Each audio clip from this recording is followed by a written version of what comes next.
Did you know that skid steer loaders were originally built to clean barns?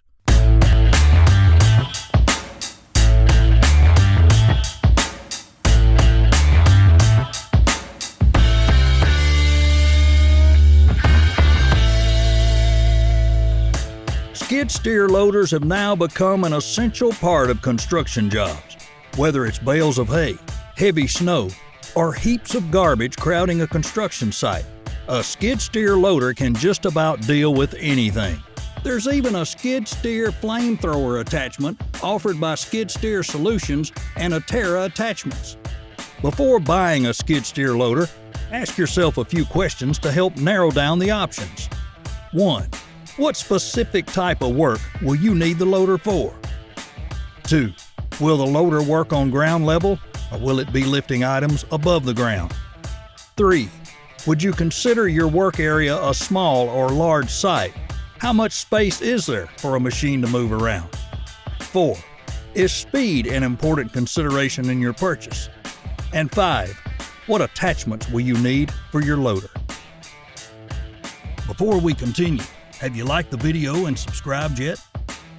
When it comes to specifications and features, be sure to differentiate and prioritize accordingly. Some essentials are dimensions.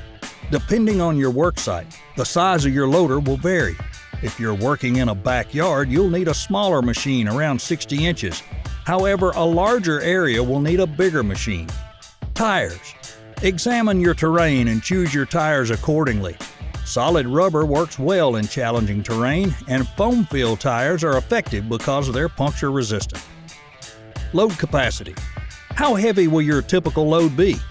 While ultra-compacts can lift about 600 pounds, 100 horsepower loaders can lift over 1.5 tons. Tipping point. We can't stress the importance of reading the manual enough for this one.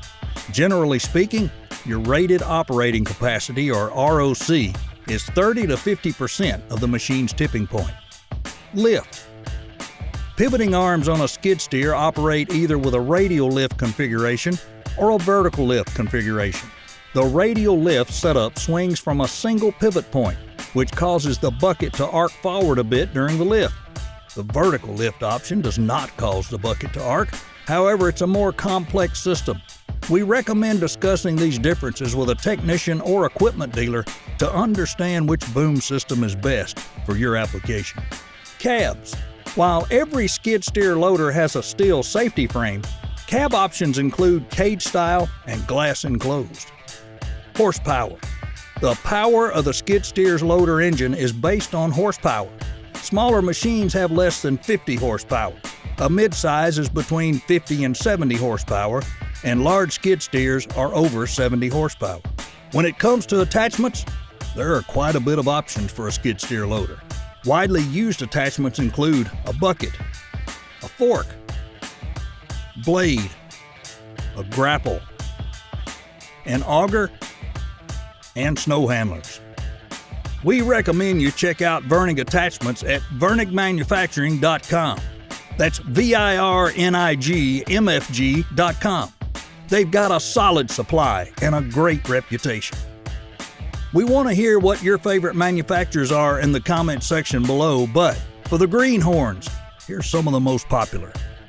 ASV, JCB, Bobcat, Case, Caterpillar, John Deere, Kubota, and Wacker-Neuson. Stay tuned for more heavy equipment guides. Also, you can view our complete list of guides at encmag.com. That's EANDCMAG.com. Lastly, we want to thank SteelGiantMarket.com. Need to buy or sell used equipment or materials? Trust the Giant.